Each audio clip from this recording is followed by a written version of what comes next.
It's closing day for two of my sellers today, and here are the top questions I've gotten related to the closing process.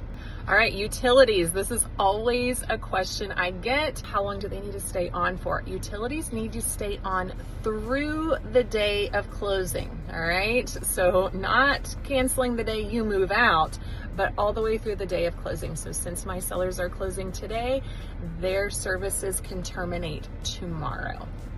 When are the keys handed over to the buyer? Well, it's not closed until it is funded. So even though everyone signs on the dotted line, that lender has to send the funds in, or the buyer has to bring the cash in, or a combination of both in order for it to be funded, and keys can be passed over at that point.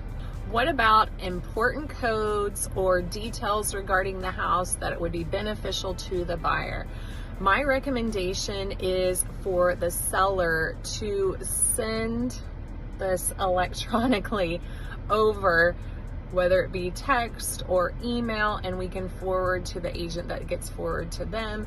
Because if you write it on a piece of paper during the moving process, I have had it happen quite a few times where that paper somehow vanishes, people can't find it, whatever. But if they have an email, an electronic copy, something they can reference on their phone, by golly, that doesn't tend to get lost. And also having those checks and balances of, I can ask my realtor for it, or we can show that it was passed along.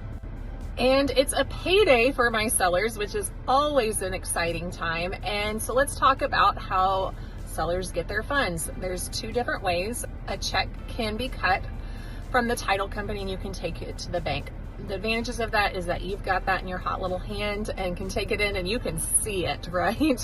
And that can be exciting. But sometimes the bank can hold that check for a few days until its funds actually make it there to make sure that everything's good with that check. Or you can do a wire transfer. That's more instantaneous. Some people have some reservations around wire because you can't see it happen.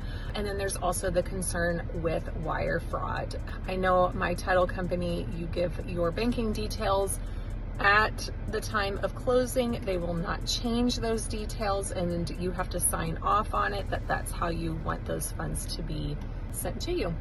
Who is even at the closing whenever you go to sign? So here in the state of Texas, in our area, it is the client, sometimes their realtor. I tend to go to almost all of my closings unless there is a schedule conflict of some sort.